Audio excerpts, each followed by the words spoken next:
You. What's good? What's good? What's good? Coming back like we never left.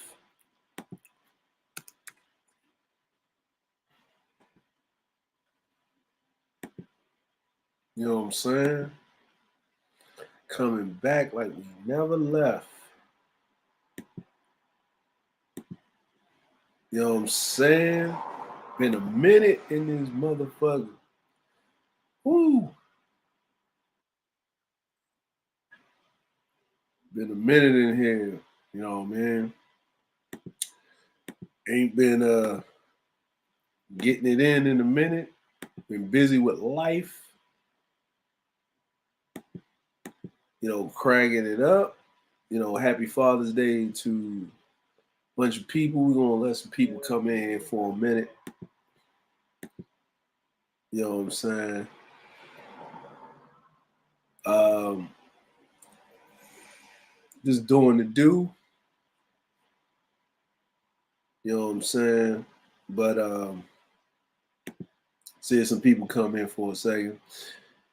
Me put it in the appropriate places. You know what I mean? Put it in the appropriate places. People get some love. Busy this week. Getting it in. I know it's early for some people. I got time. In these YouTube streets. Ain't been here in a minute. You know what I'm saying? You know what I mean? So,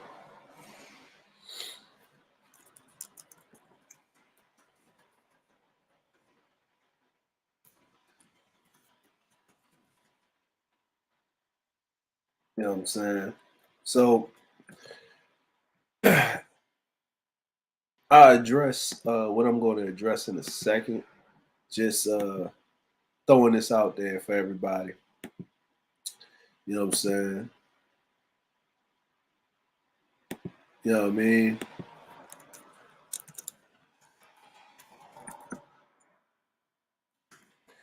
It's been a minute, but you know what I'm saying? Everybody's been busy doing whatever they've been doing. You know what I'm saying? Happy Father's Day out there for everybody. One day out of the year. We're not going to get into particulars of who didn't do what, when, why, and how.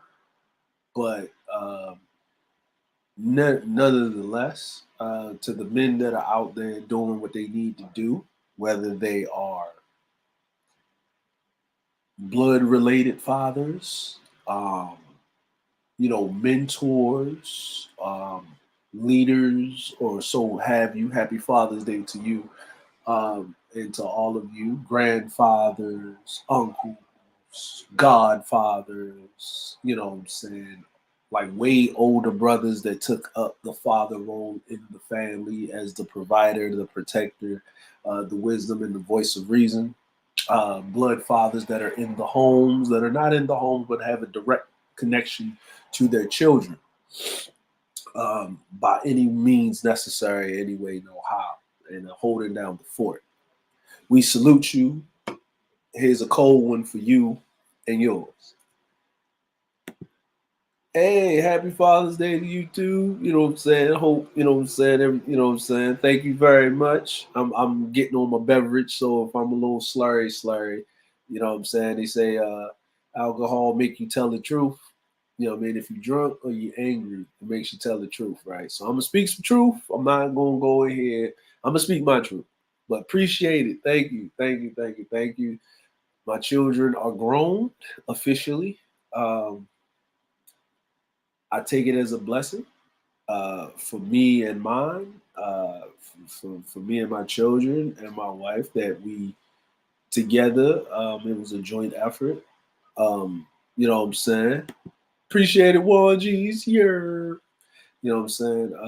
That we raised these children in a household where both parents were present. You know what I'm saying? other than work or something like that. I was in the military for the beginning years, and she's seeking her dreams, doing what she's doing right now.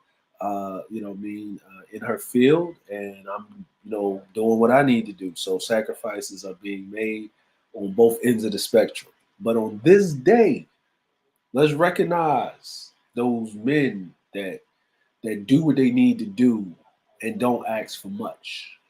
You know, sometimes just a day of recognition, just a recognizing that, like, I feel as though we spend too much time on people that don't do what they need, that not doing what they're supposed to do, and then we group up a large demographic of people down to the singular of the loud minority of folks.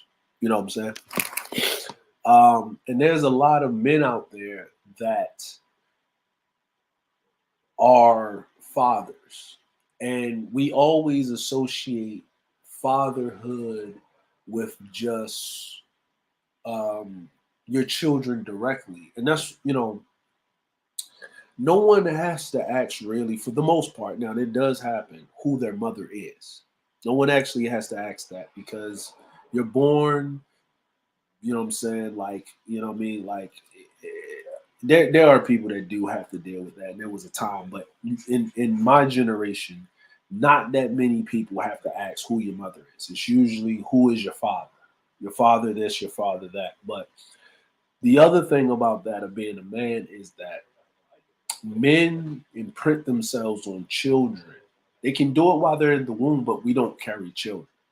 So we imprint ourselves on children once they're out of the womb, right? And the fact of the matter is, whether you're blood related or not, DNA wise, if you are around that child through the early parts of adolescence, and you are the masculine energy that they are around, whether they're a boy or a girl, you are looked at as a father figure if you're in the home. So if you was to ask me, in my earlier years as a young child, the most hurt thing that ever happened to me is when um you know what I'm saying, is when my stepfather, which I thought was my father, he could no longer come around me no more because something happened between him and my mom. And he was dad to me. He was that man that put me on his shoulders and walked with me as I was a young kid. I felt safe when that man was around. He treated me with the utmost respect. He he was proud of me when he walked around with me. And up until my knowledge, that man didn't have any children because he felt as though I was his son. When I messed up one time in school, he corrected me, and it wasn't the correction that hurt me. It was him being upset with me that I did something wrong in school, and he gave me, what I, love and stuff like that. And when he was no longer around, it it did something to me, where is that I didn't know where to go, and I was yearning for that one thing.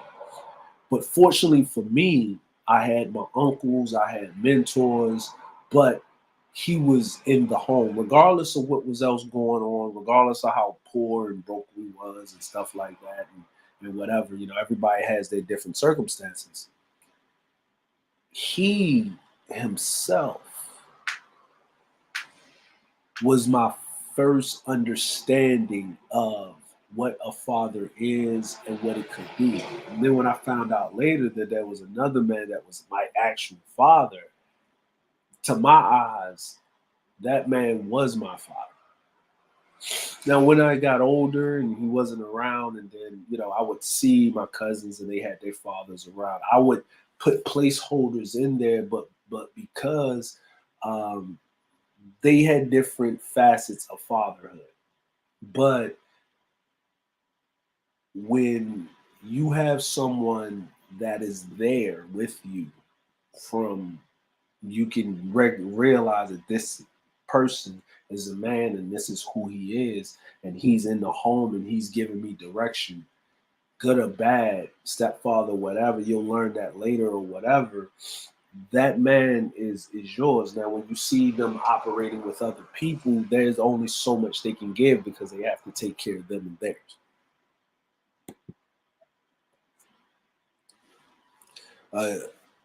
You said you are correct about this. When you get to any trouble as a child, they would ask you your father.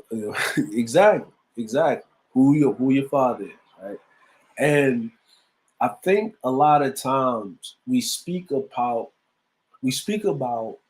fatherless homes. We speak about these other things. We speak about the lack of fatherhood. We speak about the like all of these things. Fathers this, fathers that. Fathers ain't doing this. Fathers there's not enough fathers in the home. There's not enough fathers. Right?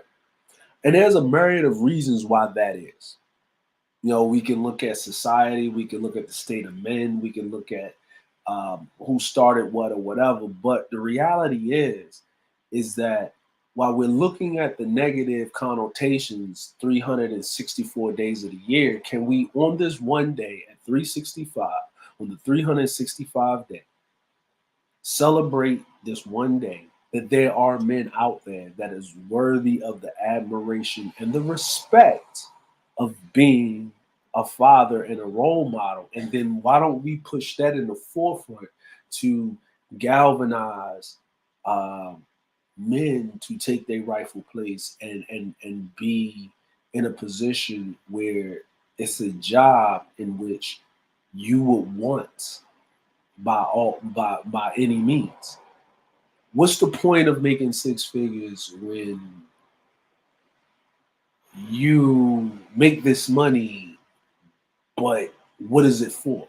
Provisions and protection is for the family, and that is a man's role, but it's not a man's role because a man's role is just to exist. But a father's role is to protect and provide. A husband's role is to protect and provide for his wife, and a father's role is to protect and provide for his children, and to be a voice of reason and to be a person to help them navigate the world as they move into adulthood.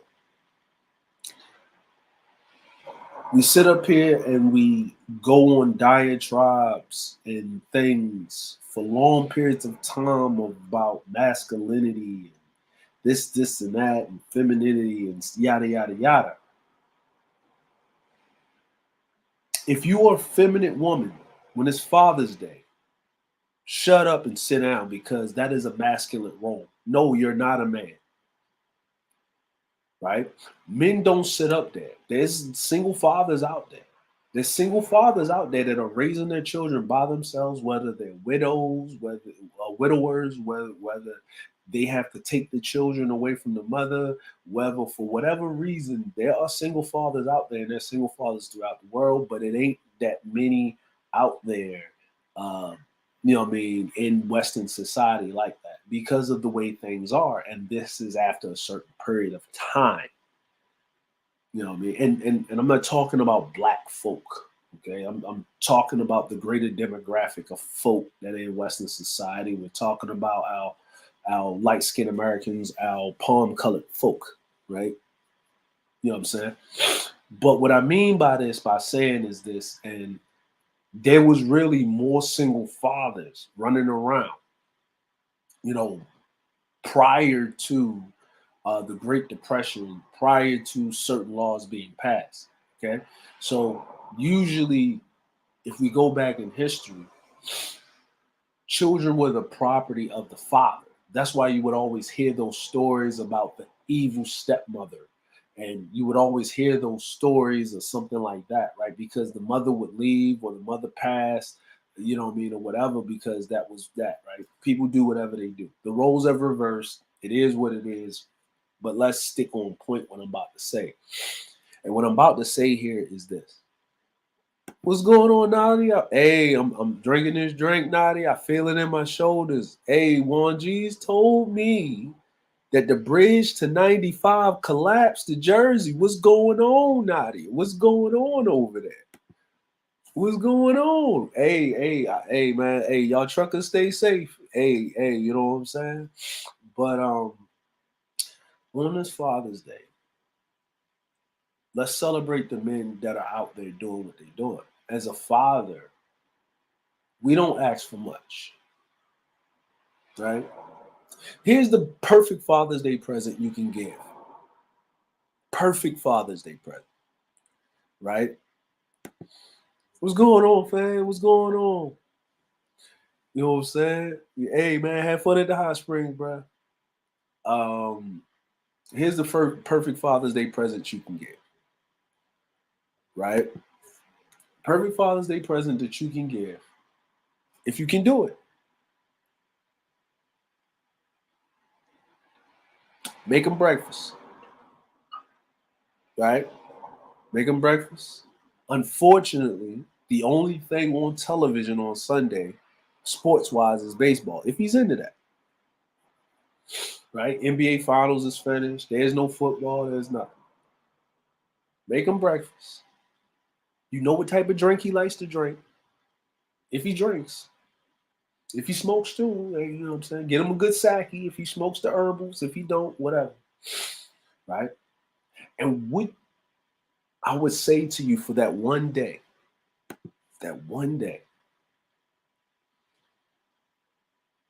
take the kids, right? Take the kids. You know what I'm saying? Take them out of the house. Take them out of the house.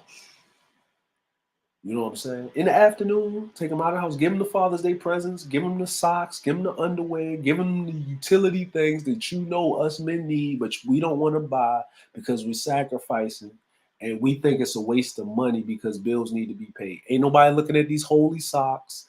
The band around the underwear is a little bit ragged. You know what I mean? These sweatpants that I got, I've been wearing them forever. You know what I mean? But I'll make sure my wife hair, nails is done, or I'm not spending no excess money on nothing like that. Make him a nice breakfast. Nothing, you know what I'm saying? Make him what he like to eat, right? Take the kids out the house. Give them 3 to 4 hours. Let them know you're leaving. I'm taking the kids. We're gonna go over here. Silence, peace, right? Give him 3 to 4 hours to himself. Go out the house. Go to the market. Get him a fresh steak. Fresh. Out. I'm talking about out the whatever. You know what I'm saying? Get him a fresh steak. Fresh. Straight from the butcher. Y'all women can shop. Y'all can get shop. Don't be skipping on the money when it comes to the steak. We can tell as men. We can tell. Get him a fresh steak. Fresh. Cut. You know what I mean? You want to do it better? Go get him some Wagyu. Some Kobe beef if you want to. Right? You know what I'm saying? You ain't got to give up the draws that night. Don't do it. You don't have to. You know what I'm saying? Get him a fresh steak. Give him a fresh steak. You know what I'm saying? If he likes seafood, give him some scripts. Give him, you know what I mean? You got to go to the lobster thing. That's too much work, right? But get him a fresh steak, right? Right? Give him a fresh steak.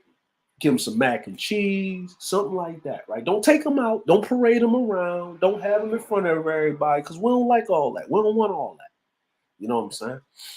Because the place that we work hard at, when we go out and work hard, that thing that we drop, like to pay for the mortgage, pay for the rent, pay the utilities, we want to stay there, right? Get him that fresh steak. Go buy him if he drinks a beer, go get him a craft beer. Go get him a great beer. Get him a 6-pack of beer, right? If he want a Guinness, get him a Guinness, right?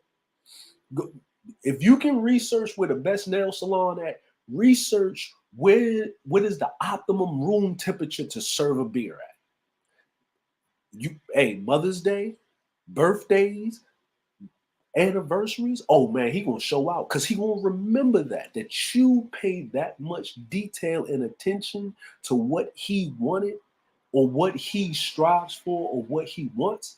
Peace, a good meal, a good beverage, right? Get that man a good beverage. yak, whatever it is, right? Get him a good beverage. You know what I'm saying? If he smokes, puff a cigar, smoke some trees, whatever it is, let him have his time. When he comes out of his room or whatever he wants to do for the day or whatever he wants to chill out or just have 4 to 5 hours of peace and silence before he has to go Monday and go break neck and go oppose the environment once again to provide and protect. But on this day, he sits there with his family around, all his kids. Happy Father's Day. The little child drawing him pictures and stuff with their heart in it. And I still have my son's pictures of where he drew me up on my wall, that he drew me in my first house all the way up until now. Right? We hold those things dear. Well, I don't have any daughters, but I have friends that have daughters, and they adore their daughters and so forth, and what their daughters do for them. I see what my wife does for her father. So to me, you know what I mean, me not having a girl is something I truly missed out on. 3 boys, even the dog was a boy. Even all of my dogs were boys. 3 of them. But saying all of that, once that man eats his meal, and you bring that beverage to him, right? Bring that beverage to him. And don't bring the beverage to him like it's something that you have to do. Bring the beverage to the man like it's something that you love to do. That this is my appreciation. Don't send the child to bring the man the beverage. You bring the man the beverage, because without that man being there, you two would not have children, because if it's Mother's Day, then it's Father's Day. So it takes 2 people to make a child.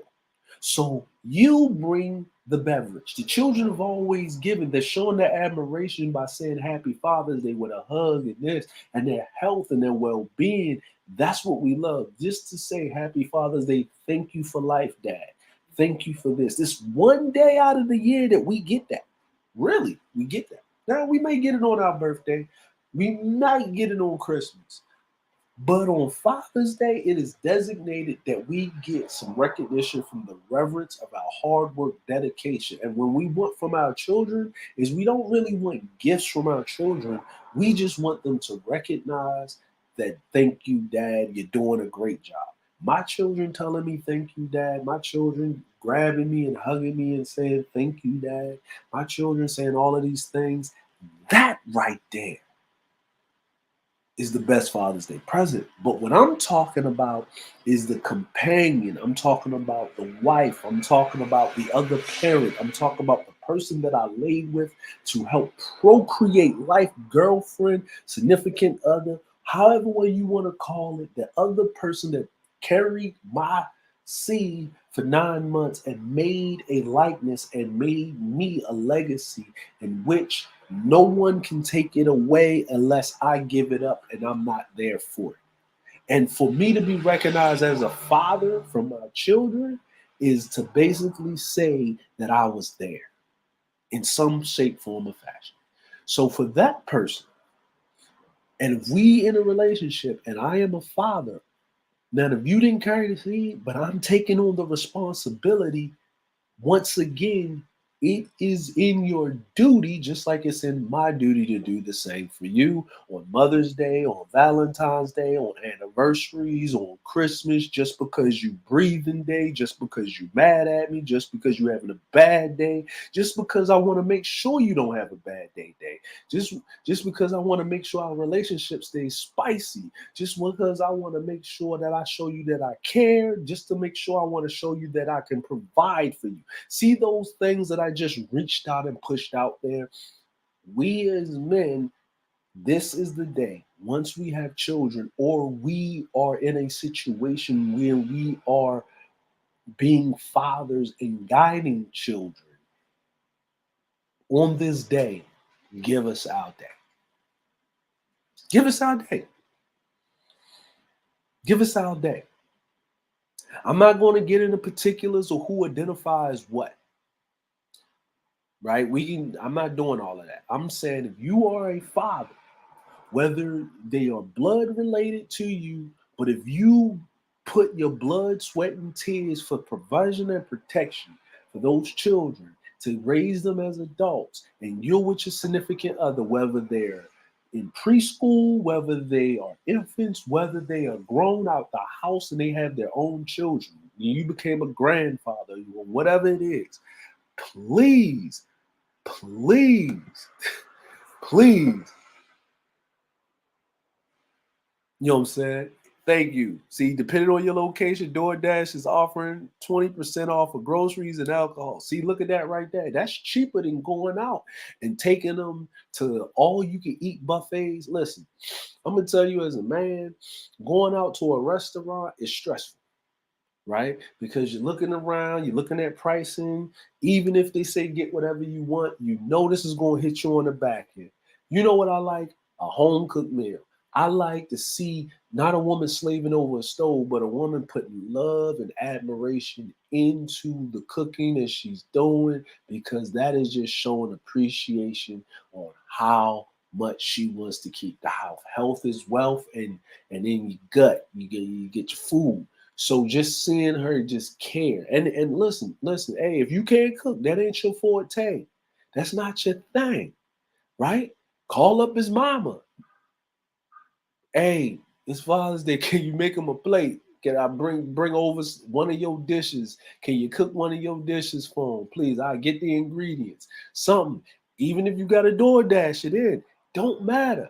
Alcohol, whatever. If he don't drink like that, hey, find something else that he likes to do and he enjoy. If he wants his little snacks, he snacks and chill out, whatever. No, this is the day that you show your interest in the person that you procreated with. I'm not talking about children. I'm talking about the mates.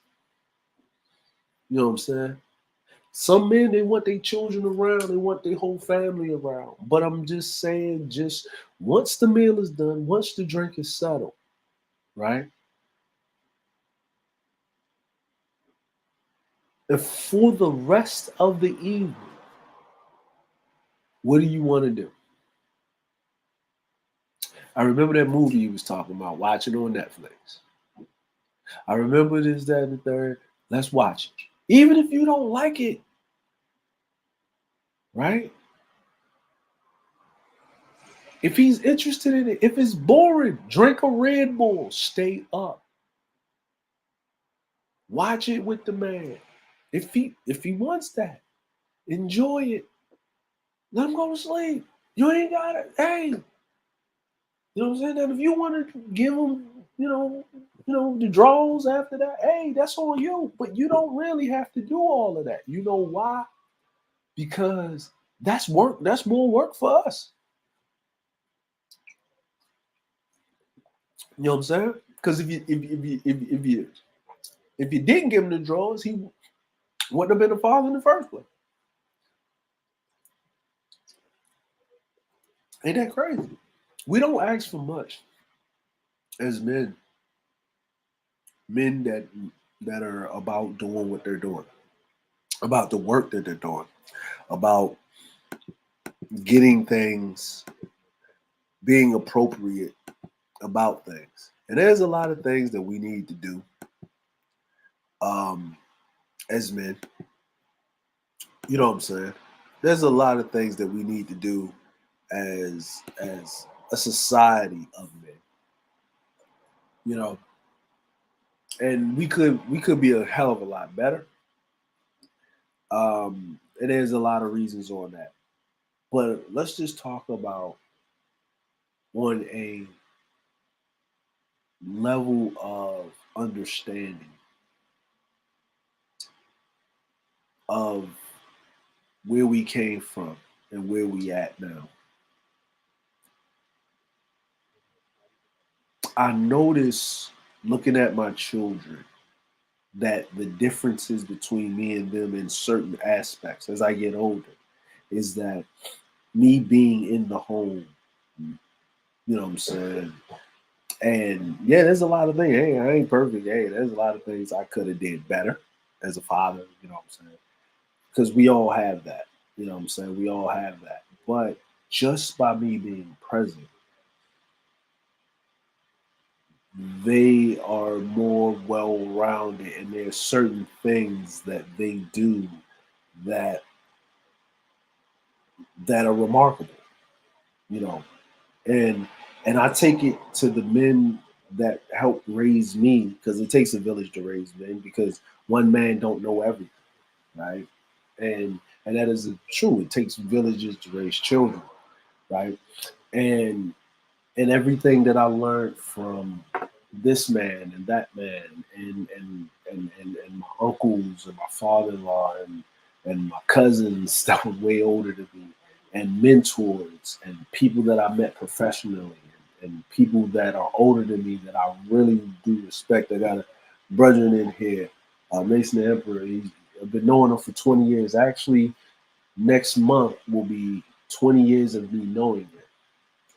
And he taught me a lot of things, business wise, personally, and understanding certain things, and things I didn't understand at the time because I was really young at the time. I was 20, 21 years old and stuff, going on 21 years old to be exact. But he was in the place that I am now back in the 80s, where I wasn't even a teenager yet, but he was bestowing wisdom and knowledge and jewels on me, and I latched on to certain things and understood certain things, and seeing the trials and tribulations of things that he went through and was trying to keep me from, and other myriad of people that I had conversations with through the years, and I could see these were men, and they became my mentors and surrogate fathers in places. Because even the men that I grew up with, even the men that taught me, my uncles and my cousins, they could not tell me about living in a different country and understanding certain things that you have to let go and take in, but still not lose a part of yourself. And as we go through life, right, we will find that there are men that may not be long-term father figures, but short-term for that, or they may be long-term father figures. And that's what we replace the word father with mentor, right? With mentor, my mentor. That is a masculine word. We don't use a mentor for women. I'm sorry, but you just don't use that. That's not a thing. You don't use that. People can try to use it, but that's not what it is. It is a masculine term, mentor, right? You know what I'm saying? Men, you know what I'm saying? The prefix is men. You know what I'm saying? If you look at the prefix, it says men in it. Mentor, right? And what that means basically is that this is what we need, is that we need men to be standing up and to be in a place. And the best way for us to figure that out is understanding your first mentor, which would be your father. And those men that are fathers, right? Because we've been put in our psyche the Cliff Huxtable father, right? And let's break this down, right? Let's break this down. Whenever we looked at a father figure, and and I'm speaking from a person who's going to be 42 years old, 4 decades walking the earth. If we psychoanalyze when we watch television, because television is the fantasy of things that we want to be reality, and it's easy to be subverted over certain things because it is a fantasy of someone's wanting or yielding or bringing something to life, right? And because I'm a person that loves to dive into film, but you have to also dive into the psychology of said things. Let's look at Cliff Huxtable, The Cosby Show, right? he was always home, right? His wife, Claire Huxtable, Felicia Rashad, would come home from work, and she was a lawyer. He worked at home, but his practice was downstairs. His office was actually in the home that they had. He was home because he delivered children. He you know what I'm saying? That was his practice. And every so often, just in case you forgot, they would do a part of the show where he would actually be at the hospital delivering a baby. Now, but he was always home, and he would come and the children would come home and see dad, and dad would cook his bacon burger dogs, and he would be the voice of reason. He would talk, and he would give Theo a hard time, and what I mean, love on the girls because there was more girls than boys and stuff like that, right? There was one boy and girl, and there was the children, right? But Cliff Huxtable does not does not really exist because whose more was the father figure? Now we could look at James on Good Times, right? But then James didn't have a steady job because they would always need to struggle, right? Then we could look at George Jefferson. And I'm just speaking from the black experience, but George Jefferson wasn't really, what I'm saying, our norm because he was outside the norm and his son was grown. So who do we look at where there were children around, right? So let's look at Family Matters, and I'm talking about the black experience. Carl Winslow and Harriet Winslow was the prototypical middle class family. He was a cop. She worked at the newspaper, right? She had a job. And you would see the children do whatever they do, but then you would see the father be at work as a cop, come home, deal with the kids. In some episodes, you really didn't see him till the end, or maybe they're not in it. Period. You would see the mom here and there because they were working. The grandma would step in, Aunt Rachel would step in. The children would have to kind of figure it out, but they would have to talk to dad, and then there will be a conversation, right? That is more realistic. Fathers' jobs, if they're the provide and protect, then if I'm providing and I'm protecting, if I'm out here and I'm providing sustenance, if I'm providing resources and I'm also protecting, how is it that you also want me to be in the house at the same time all the time? That cannot happen. If I'm protecting, I have to be outside of the home to kind of protect it. If I'm providing, I have to be outside of the home to kind of provide. Now, when I come back in, that does not relinquish me of my fatherly duties. I need to engage with my children, but there also needs to be a point in time where there is balance. I think we misunderstood what fatherhood actually really is. We know what motherhood looks like. We know what motherhood should be. But we're talking about what is a father's role. Now, every role for a father may be different, because of finances and things like that, and how the market is, and society and civilization and all of that stuff, right? Those things do dictate on how the environment is shaped, but down to its basic, right?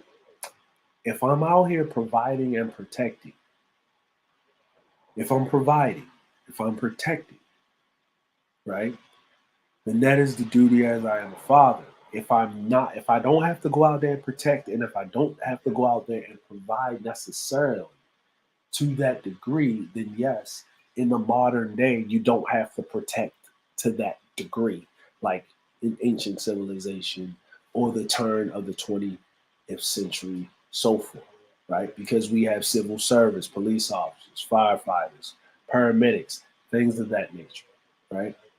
But if I'm going out and I'm working a shift, 8 hours, 10 hours, then my provisions and I pay taxes, that is a part of the providing and the protecting. Then when I come back in the home, now I need to engage myself with my children. There's rules that need to be agreed upon by both parents. There needs to be no superseding of the rules and the guidelines because this takes away the father's influence in the home. And then the feminine child and the masculine child will then see that the mother has more jurisdiction than the father, and now the father is not needed.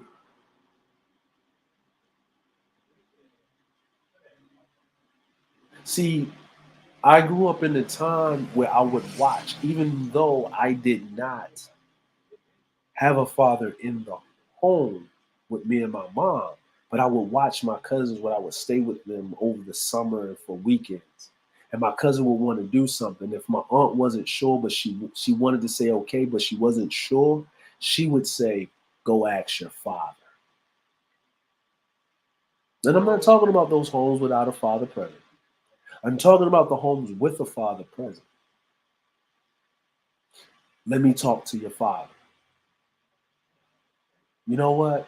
I yes, but let me talk to your father first. Let me confer to your with your father first.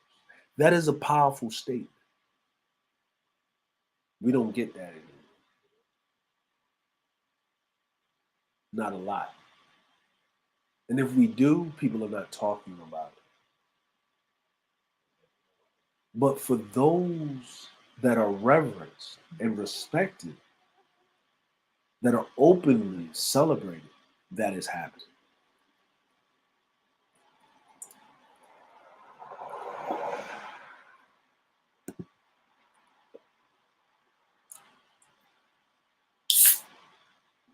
Now, is this because of this, that, and the third? No, it's because this is what we allow as men.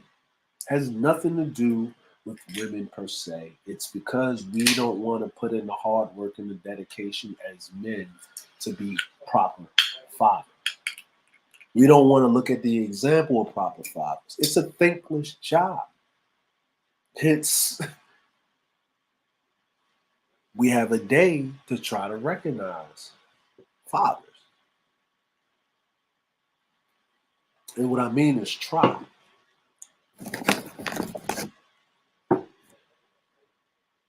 right? And people can have their opinions all they want to.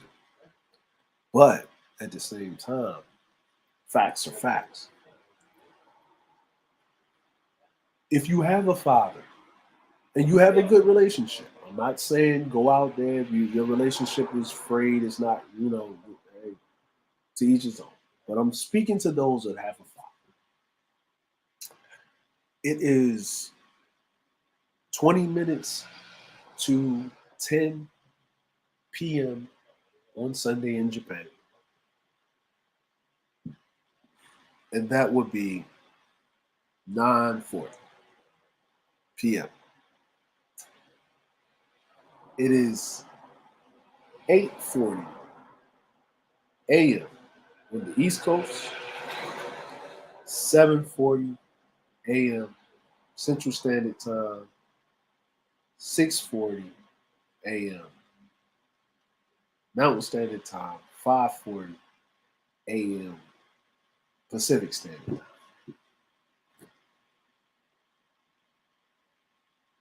If you have a father, if he's alive and well, then you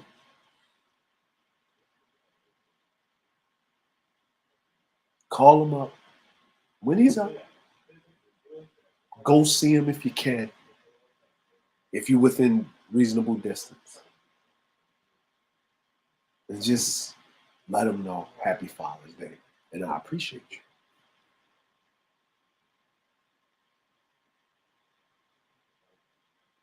That means a lot. We don't ask for much, but that means a lot. That's all. It's my random thoughts from one father to other fathers, you know.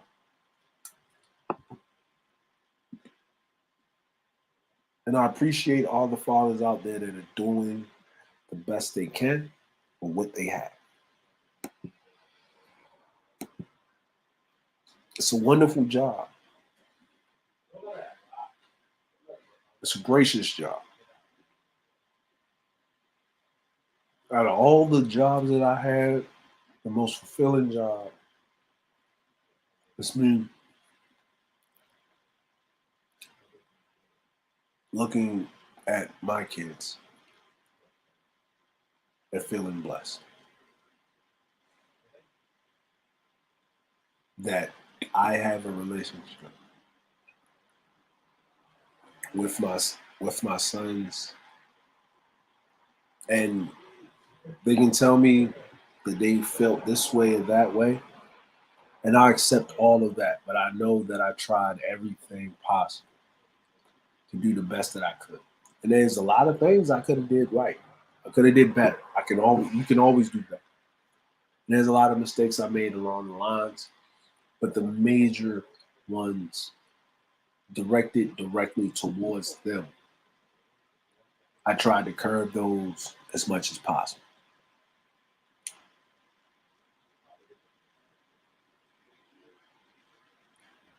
And I really appreciate that. Raising young men to early adulthood. My youngest is 18, he's going to be 19 in 5 months. And, you know, I'm ecstatic as a father. He's not grown yet because at 18 you can't do nothing. Usually you ain't really grown until you're about 22 to 24. Really 24, really. That's when, when your body pretty much reached its max of growing, and so forth. But I feel a sense of accomplishment. I, even though you never stop being a father, I am no longer the direct provider for my child, but I am in an advisory role. And this is a different journey as a father. That you're no longer, hey, do this, do that, but you're more of a, hey, you might want to do this.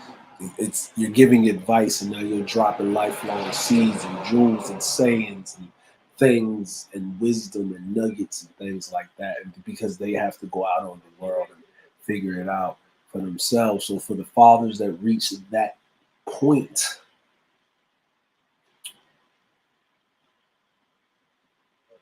in their journey as fathers, I salute you. For fathers that are just starting their journey, enjoy those times when they're small and they're picking up things and you're like, hey, stop, and this, that, and the third, and they hanging all on you, and because those moments are fleeting, they don't last as long as you think they do. Don't rush those moments. Enjoy every last one of those moments. Be there. I think be there for those moments. Be there for those first steps. Be there for their first words. Be there. Really just want to hang on dad and grab on dad. Be there for those moments. Those moments are enjoyable because when you get older, you reflect and you look back at those moments because they'll be too busy trying to explore the world. Don't rush them. Don't make them grow up too big. Don't make them grow up too fast, but don't slow down that growth either. save everything, good, bad, or ugly, indifferent, because they need you. No matter what the world says, no matter what the loud minority of people on their blowhorns and social media and things like this, you are appreciated. And if you are a father, you're active in your child's life. Whether they have big banners, whether big bullhorns, look at your children. And what is your relationship with your children? And if they love you, that right there is all that you need. Everything is extra, icing on the cake. But if they say, Dad, Dad, I love my dad, I miss my dad, I want my daddy, I need it, and they feel safe and comfortable. I think the greatest thing ever is when I knew that I was doing my job, is when I would have my youngest son with me and we would go to the park. He would go run around and play all day. I would just sit there in the park, let him play till he get tired. And we would go get some ice cream or whatever. And on the way home, it was a long walk, but I would put him on my shoulders and I would walk back home with him on my shoulders, outside, hot. You know. And he would fall asleep drooling. You know, I drool coming down my face, you know, whatever. But he would sleep on top of my head, on my shoulder. And he felt that comfortable with going to sleep on top of that. That right there made me feel, as a father,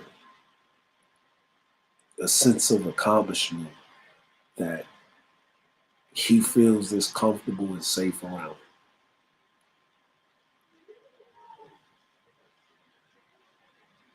And if you're a father, or if you have children and you don't feel that, and you don't know what that feels,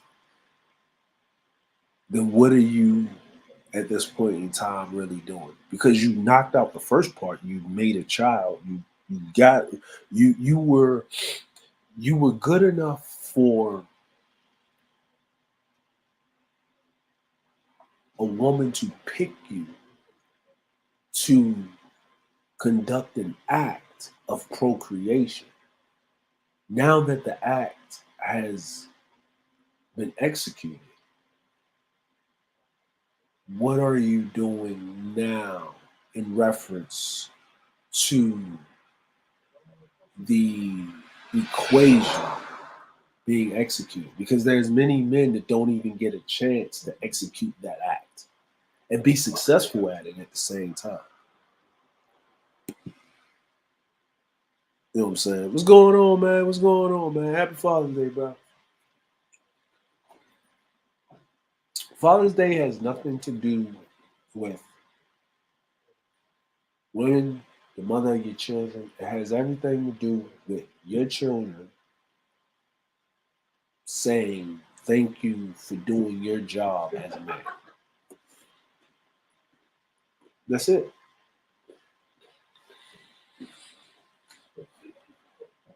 That's it. That's pretty much it. You know, it's like a check, right? It's like an evaluation.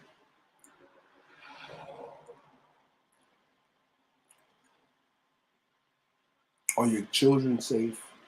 Are they happy? Are they enjoying themselves in life? Are they seeking their goals or their dreams? Do you have a relationship, a conversation? Are you present in their life? Everybody's different, you know. We all can't be in the same home with, you know, but can they pick up the phone, call dad, text dad, dad, this, that, and third, and not just I need this, I need that, but are you giving them quality time other than materialistic needs, if it is possible? But do they have a line of communication with you?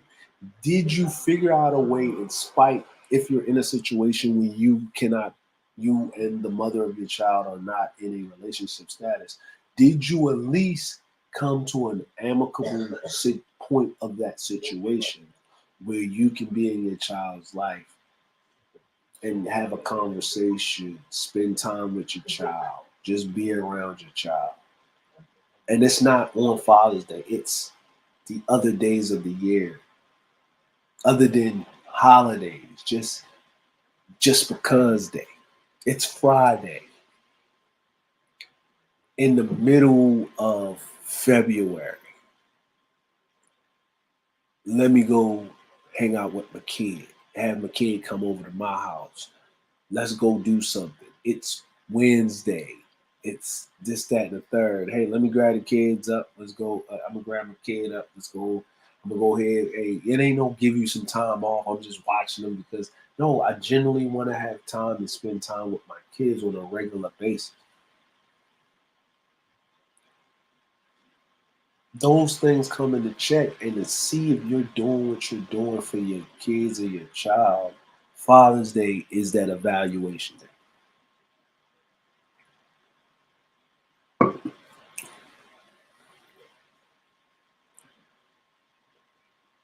Yeah. Now, let's see. I've been gone for a minute. You know what I'm saying? Um, been been on some thoughts. You know what I'm saying? Just getting life straight, just doing a whole bunch of stuff, just getting outside. You know what I'm saying? We've been inside for a minute. What's going on, man? Happy Father. Hey, man, thank you, fam. Thank you, fam. I don't know if you got kids, but happy Father's Day to you and yours and stuff like that. Um, but I've been gone for a minute because I needed to chill. I needed to kind of step back for a minute and see these conversations that I've been having. I met some wonderful people. I'm not going to be. I'm not going to,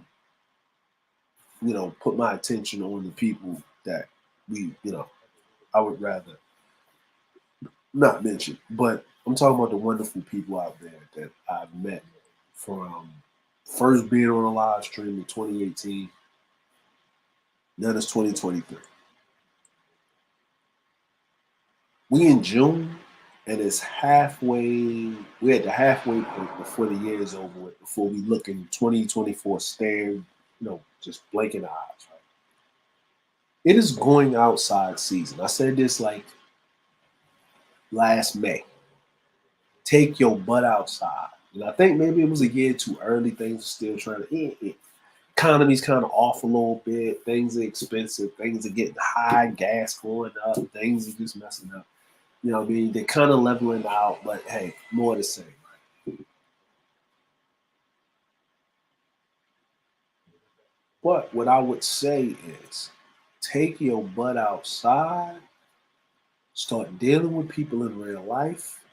You're going to have to, you know, reprogram yourself onto talking to people in real life, not like how you talk to people over a text message or over the internet, live stream or whatever.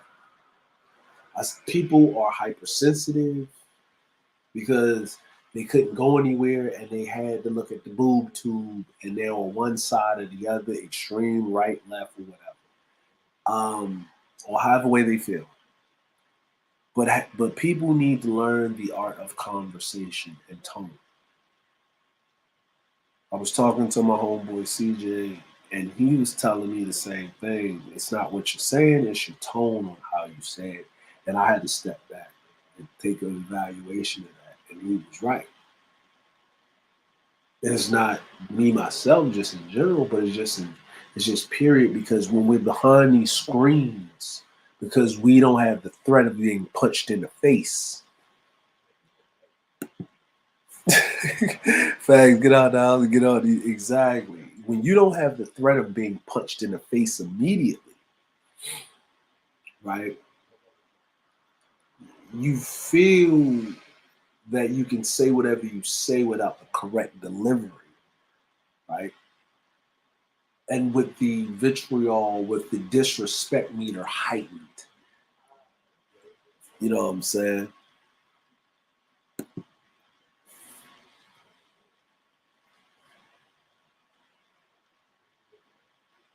Exactly, man. Exactly. Hey, man, go outside, man. See nature, man. See, go places. Yo, get out your comfort zone. You know what I mean? If you usually go to this restaurant the whole time, man, go somewhere else. Go try something new. Make it something fun and exciting. Because life, you know what I'm saying? Life, if you put enough, um, you know what I mean? If you put things in your life where it's controlled chaos. What I mean is, hey, we're gonna go on a road trip here.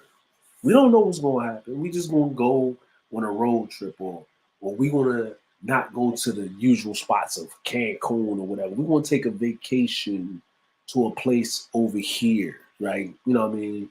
Um, and see what we see, or let's just do something different and spontaneous or exciting within things. You'll know that it'll put you in a situation where you'll be thankful for certain things, but it'll bring new life and new excitement to you. Meet new people, go out there, understand, talk, have conversations within the proper place. I think we have forgotten because people have so much access. People are putting their lives out on the internet so much that we think that we know people or we know ourselves and we don't. I remember you had to talk to a person to get to know them to understand who they were, and it took a while. And when I mean a while, like it took months, maybe it took months, almost a year to really kind of put your finger on who this person is and who they really was. So because we get on the internet and the person puts up pictures or they make a post or they having a bad day, you don't know where it's coming from. You don't know what they're saying, or maybe they meant it that way, or they putting up a false pretense of they this way, but in real life there's something else. It can be situational, right? We are people. We're not all in one line, to a certain degree. There's one line we kind of stand on haphazardly, but then there's a point when we do make exceptions. What's going on, educated areas, man? What's going on, fam? Yo, yeah, man. Oh, so what brother say? Technology is good. Don't get me wrong, but I ran outside and did some ruckus earlier. Yeah, yeah. Hey, man, you got to get outside, man. Hey, man, what's going on, Aries, man? What's going on, man? Sean Payton on the Broncos, man. He just came out of retirement, huh? You know what I'm saying?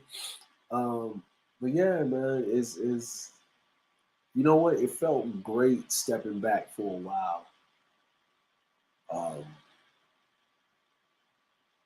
it felt refreshing. You know what I mean? Kind of stayed, just leaving things where it is. I think it was a year ago. I think I went live on my birthday, said something here and there, some random thoughts about something. But I'm good, man. Like, you know what I mean? Like if I have those conversations are gonna be with people that I rock with privately.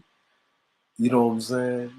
Because everything doesn't need to be aired for TV on your thoughts and understandings of things. You see what I'm saying? Hey, Shaw, Quincy Jones YouTube. Shaw, I was enjoying my Father's Day. I'm sorry I didn't make it to the meeting. I'm sorry. I was enjoying the Father's Day of doing nothing. Getting old, I like to do a whole lot of nothing. but but I'm really am enjoying I'm enjoying not having those conversations. Because, to be honest, those gender conversations, those, listen, y'all, hey, they need to be had. Y'all figure that out. But I'm not single. So I don't need to have those conversations publicly because my my problems are different from single people problems. I'll have those conversations privately with the people I rock with, but publicly, I don't need to have those conversations to that degree. You know what I'm saying? I mean, depending on, who's handling what or where, the platform is going, yeah. But to upset, angry, I'm pissed off at life men because of the choice and failures of who they procreate with, I don't need to have those conversations. I'm just be honest because I done had them and I'm good. You know what I'm saying? And I'm not a female, so me arguing with a woman about my, understanding of, we're never going. I'm not going to like. Because certain things is just wrong, but hey, that's your right to think whatever you thinking. But if you thought that way and the result that you want, you ain't get it, then obviously you fucking wrong. Because you're a failure. Like even on the man's side of the things, you want women to act this way? Okay, cool. Do you have a woman? No. Failure. Go sit down. I'm like, you don't even have to sit down. You can say whatever you want. But I got mine. I got my issues with mine, and so forth, and so have you. Everybody will have their issues in a relationship. If you ain't in a relationship and you got issues with women, then you basically have an issue with yourself because you're in a relationship with yourself. And if you sit up here blaming with a woman that don't exist in your everyday life, you got a problem. Just like a woman got the same problem. End of fucking story. In the fucking story. Maybe you need to spend less time complaining and go find a fucking solution and work on it and get the fuck offline arguing about it. You know what I'm saying? That's just me. That's just me. So even though that sounds logical to a person that's going through what they're going through, logic sounds illogical to them. Because when you're hurt, you're not thinking properly. So you know what you do? For those people, stay away. Hey man, 40 laws of power. Beware the unlucky. Stay away, man. I'm over here. You know what I'm saying? I'm outside. I'm over here. I'm over here. You know what I'm saying?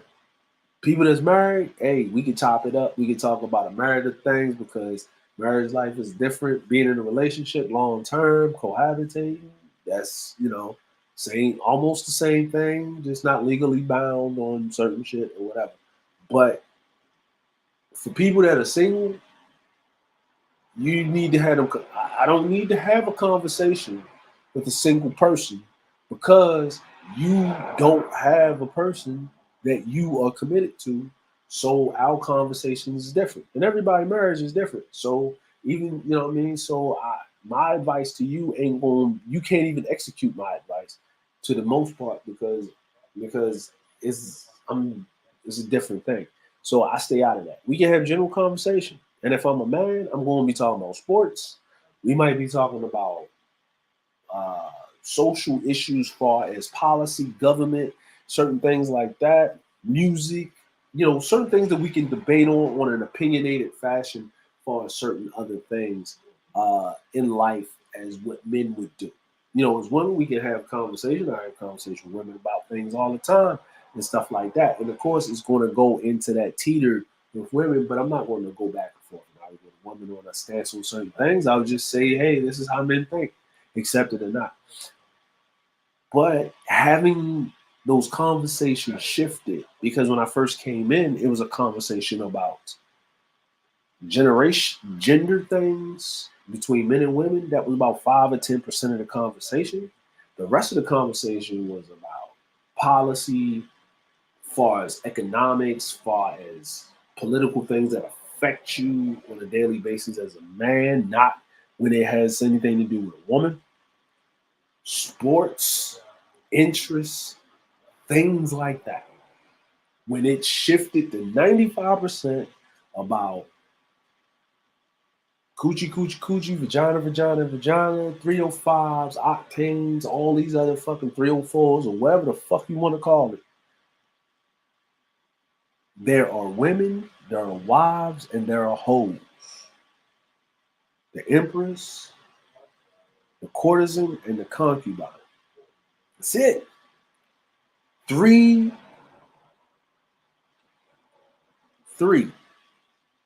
categories. As a man, you should put women in the empress, the courtesan, or the concubine. That's it. The wife, you know what I'm saying? The side chick and the hoe. If you want to break it down in the layman's term, that's it. In a man's mind, that's how you should go about life. Empress, courtesan, concubine. Wife, side chick, hoe. That's it. Case closed. Case closed. That's it. That's how you break it down. And women have their three categories they put men into all the time. You know what I'm saying? So it's not like we're different. But step away from that shit. Take some time. And when you kind of hear about it, it irritates you. I love my YouTube algorithm right now. It ain't got none of that shit in there. When I pull up YouTube, it's some shit about some other shit. If I wanna hear some shit, I'll listen to the Joe Budden podcast. I'll watch The Breakfast Club. I'll watch Hot 97. I'll do all of that other stuff. Because at least these motherfuckers are getting paid and they ain't asking for donations, arguing about shit that they ain't willing to change or put nothing in. At least I know that it's strictly entertainment on the highest level. And they're actually putting together a product. I'm not saying those conversations don't need to be had. I'm not going at the content creator. It's just that I'm in a different space in which your problems, that energy doesn't need to affect me because I don't got your fucking problems. That's just what it is. Hey, I don't walk with a seeing eye dog, nigga. I can see. I'm not blind. You know what I'm saying? I don't sit up there and use closed caption on my fucking when I'm watching TV, nigga, because I can hear. That's it. I'm just being honest. I don't got time for it. Like there's bigger shit to do. I'm raising young men. I'm dealing with going into the latter stages of my life, being understanding this new, you know, part of life of being 40. This shit is like weird to me. You know what I'm saying? And it should be because I'm experiencing it for the first time and stuff like that. Can't do the things that I used to do, jump up and pop up and do, you know what I'm saying, or whatever. So I'm concerned about the back half of my life. The people don't realize that the the life expectancy is about what, 70 to 80, something like that. 70 to 80. So when you hit about 35, you are halfway through your life expectancy. Right? We don't got pensions no more. Shar gonna pop up pensions? Yeah, you gotta set up your own pension. You can't work in a company for 30 years. You luckily if the company that you're working for lasts 10 to 15 and don't get brought the fuck out. You know what I'm saying? So you gotta set up a 401 fucking K. You know what I'm saying? You gotta set that shit up. You gotta invest early. Soon as you hit 30, 32, you gotta make sure you got that enrolling. Then you gonna have a mortgage on your head. Then you gotta sit back and look at like, yo, 65, I gotta live till I'm 80. So are they gonna push you working to 70? Hell no. Hell no. You ain't the president. You can't be sitting in office at 75, 80 years old, forgetting shit because you got a whole bunch of people around you just going to do the job for you. Nah, man, come on now. What, you know what I'm saying? What you look like at 80 years old, 70 rolling up with a Depends in a walker.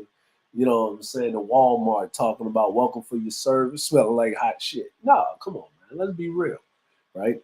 You got 35, at 35 years of age, you pretty much got 30 hot years to work. You know what I'm saying? What's going on, Nick? Six Prime, what's up, yeah? What's going on? You know what I'm saying? And you got 30 hot years. My dream, and it's gonna be a reality, is at in less than 10 years, I'm gonna be 42, like 8 years, I wanna be almost there for retirement. At 55, I want to be sitting somewhere with some flip flops on, some goddamn motherfucking shorts on, playing chess in a park somewhere, kicking it on some beach somewhere where my retirement is taking care of me and my significant other, and we kicking back and and enjoying life, or traveling, or doing some things, or just waking up every day, read the paper, enjoying things, and working just not to be bored, but just enough work where I'm not stagnant. I have something to do, but not enough where I'm responsible for any fucking thing. You see what I'm saying? Like, you know what I'm saying? That's what I mean. Hotel, get them. Hey, they out they conscious goddamn mind. This motherfucker. You know what I'm saying? But that's just one of them things that, you know. I'm just trying to. We have to be we have to be realistic about it, and that's if you take care of your health, right? Because health insurance is expensive. Well, in the U.S. and stuff, right? Health health insurance is expensive, and if you take care of yourself, like I went to the dentist. I went to the dentist, right? I went to the dentist, and I had to get some. You know what I'm saying? I went to the dentist, had to do some things, and the total cost of my 4 dental visits was $100. That's it. That's it. It was $100. It was $50 for this. It was $8 twice. No, it was $10 twice, and the other two was like $4 per copay per visit, stuff like that. And that was just for 2 cleanings and yada yada yada yada. Right? Look at that, man. About a man, bro. Look. And then like I think I gotta pay. Yeah, it's like I gotta pay $200 every 3 months for healthcare total. I ain't getting nothing major done, but I'm just saying I don't. That's ridiculous. You know what I'm saying? And I'm pretty much, you know what I mean? I'm pretty much healthy. I take care of myself. You know what I mean? It is what it is, you know. But after you've been on the earth for 4 decades, shit's gonna break down. You know what I mean? Hey, everybody's not without that. You get listen, the blessing, it's a blessing to be, it's a blessing to get old. But you gotta do your maintenance. You know what I mean? You can't what car you know rolling around for 4 decades when it ain't been in the shop a couple of times? You know what I'm saying? Even a Toyota got to go in the shop and been around for 20 years. You got to get the timing belt shaken up, all this other stuff. We don't take care of ourselves. We don't work as hard as the older generation, and their quality of food and stuff was better than us because that's directly correlates with your health. But we don't work as hard as them. We don't have to as much because of technology. We have more knowledge, but we're not applying it because we're still using those old habits that shouldn't apply here. Take care of yourself.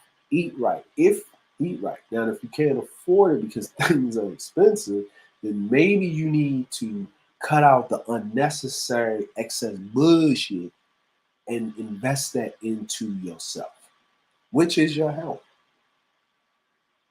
If you spend as much money looking good on the outside, then maybe you should cut down that looking good, expensive shit on the outside and spend as much money internally so that will make you look good on the outside from the inside.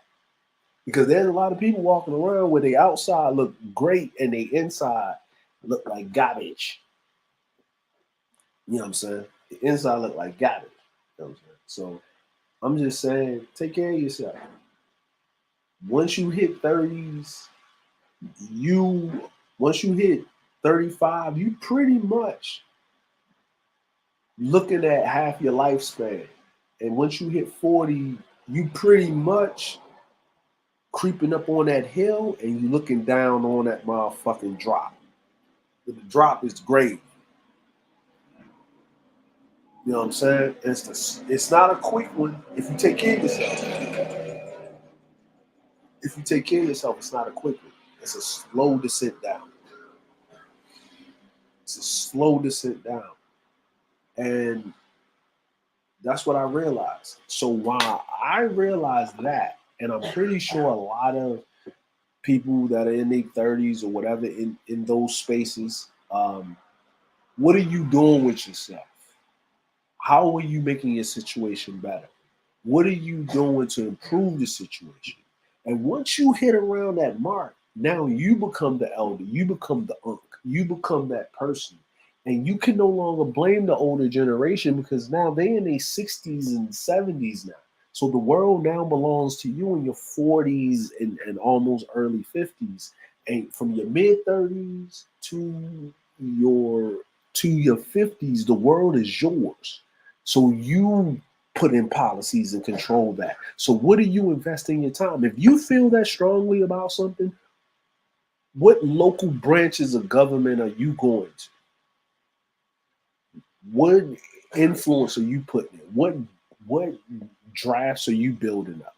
All this conversation about all these problems, all this knowledge and statistics, and you ain't never one draft up a bill, brought up in front of a state house of representatives, a city council, a school, or nothing. I'm not saying all, but I'm like the loud majority of you niggas are sitting here crying and complaining.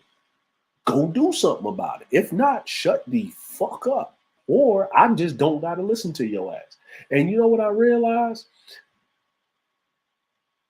No matter how much you need, no matter how much that shit bloviated, other than niggas paying for bots, the maximum amount of niggas you gonna get to listen to you is about 2,000 people. If I go over on this stream talking about a video game, motherfuckers sit over here got 10,000 people watching. That's 5 times the amount. Go over here, look at this person sitting here talking about like Ben Shapiro and somebody like that on YouTube Live or Joe Rogan or somebody like that or whatever, right? I mean, people watch. Once I see that, and then once I saw the people, you know, the women that were talking about leveling up, Blackistan, and all this other shit, and this was a year ago. But once I saw those women and I saw them changing, I saw 1, 2, and I said, here's the domino. Once I saw those women changing to being, well, these women ain't shit, these men are right, Kevin Samuels is right, and all this extra shit. Once I saw that, and you motherfuckers gladly accepted it, you just wanted validation, you wanted someone, and you wanted a woman to do it. That's the crazy part. That's the thing that okay, you sit up here and say men need to be together, but what you really want is validation from a woman to say that you was right. Even if the woman validates and said that you was right, it's only because you paying her to say it. Empress, courtesans, and concubines, wives, side chicks, hoes. Hoes are supposed to tell you right long as you paying them. The fuck are we doing here? But we ain't doing nothing because I don't have your problem. You niggas have a problem. I don't have that problem. I can think critically. I'm over here. You niggas can keep that. If you feel entertained by it, by all means, watch it. If you feel like it's helping you in your daily life, it's not, but continue to watch that shit. And if they did give you some knowledge, how did you apply it in all the years that you was listening to it? And those that did apply it and got a solution, what did they do to them? They excoriated them niggas and excommunicated their asses from the church. They did. You know what I'm saying? And just so you forgot what I'm talking about, here we go. Kevin said, and Kevin said, and Kevin said, and Kevin said, and Kevin said, and Kevin said, and Kevin. And what about Kevin? And Kevin doing good work. And Kevin, and Kevin, and Kevin, and Kevin, and Kevin, and Kevin. Behind each ear. Oh, God, I love this. Behind each ear. Oh, God, I love this stuff. Behind each ear. Oh, God, I love this stuff. Yeah. Yeah. Yeah, just in case y'all forgot. Just in case y'all forgot. Y'all forgot. It's been how long? You got white people sitting up there talking about Kevin Samuels was right. All these others. Listen, go your ass outside and you'll see there's a difference, right? There's a difference. And the difference is everyone, the world has moved on, the world has changed. There are people understanding that there are this loud minority of people that are delusional, right? And then there's these people that are in the middle, which is the majority of people that can critically think and not really like, yo, I can't go too far on that. That's called balance. And then there's these other people that are delusional that's on the other side of things. Right? I have no problem with people that have a lifestyle in which they are, how should I say it? If you're an adult and you choose to love whoever you love, and that is another consenting adult, fine, go with it. Do you? I don't need to, that's not my business. I do not meet people and say, oh, by the way, I love women. I'm a heterosexual male. It does not matter. When I'm at work, it does not matter. When I'm playing basketball, it does not matter. When I'm watching a game, it does not matter who I'm having a relationship with, right? And the people that live that alternative lifestyle, they live it because that's what their truth is. And they keep it to themselves and they only share it with the people they need to share it with. If you're leading with this, and this, and I identify as a woman, but there's no genders, you need to seek some professional help. If I walked around as a black man and said I identify as a white motherfucker and I'm dark as fuck, you're going to tell me that I'm delusional. I need some professional help.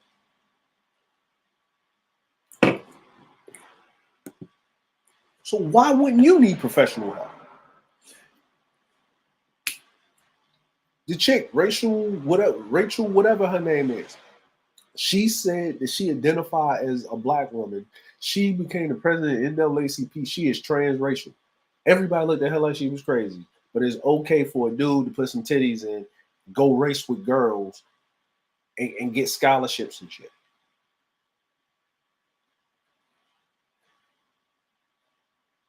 I don't get it. I have no idea. I don't get it. I have no idea.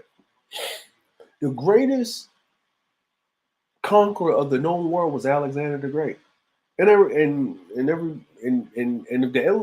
if he was here in modern day era doing the same thing, everybody knew that the dude was bisexual. Nobody tripped. back then. They knew it, right? They didn't have no LGBTQ community back then, right? Okay, cool. Just saying. Let's just leave it there. I'm gonna just stop, pause, and whatever, right? Listen, if you say that the black community is homophobic, that's a lie because if you look at in if you look at where that community most felt comfortable, it was hanging around black folk. We black people always know we got a cousin, a sister, a brother, somebody in the family that we knew at an early age they're gonna be sweet. We call it sweet. They're a little they're gonna be a little. So when coming out the closet, nigga, we already knew. You was just lying to yourself. Everybody know. Even when you went to church as a kid, that dude that was sitting up there with the tambourine clapping with his wrist, you already knew he was saucy. You already knew what he was on. When he was hanging over there with the girls, playing with the dolls and shit, you already knew what it was. We understood what it was. Right? Okay then. I'm not saying it's not happening, but let's not equate their struggle with niggas getting dog sicked on them, dragged out of the house, beaten, drowned, sitting up there taking pictures in a newspaper.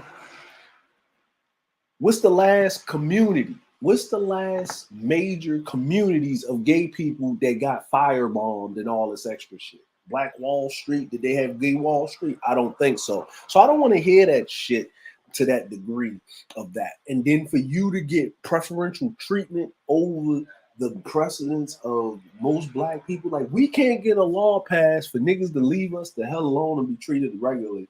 But it's okay for motherfuckers to fight in Congress to get you to walk into a bathroom with a whole bunch of women in it. To show your dick. And the reason why, but see, here's the thing. This is the thing I don't get. I'm just speaking. I don't have a problem.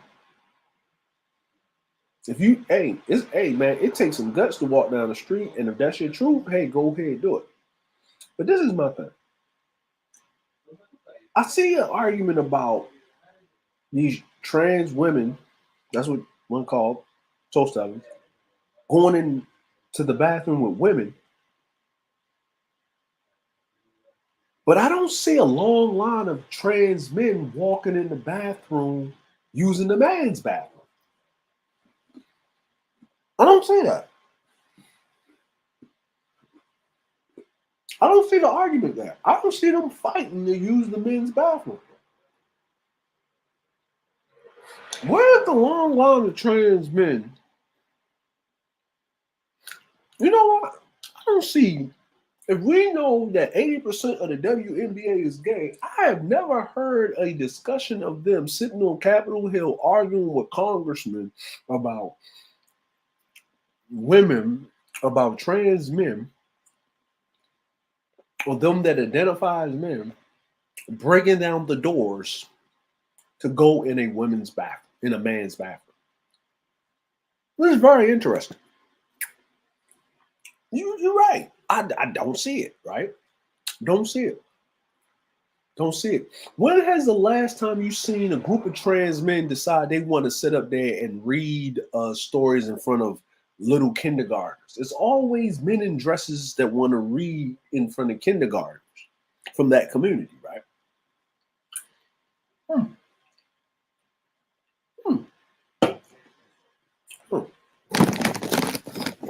Happy Father's Day.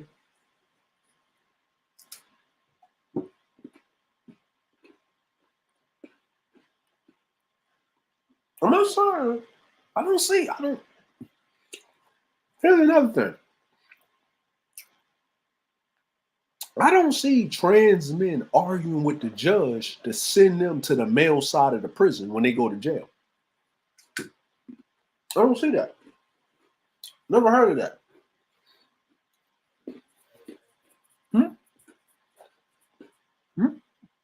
I don't see trans men too much. It was one.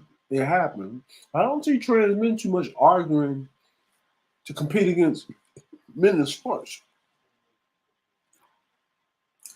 I don't see that. The problem is the lines are blurred. Do we need masculinity back? Yes. Right? Yes.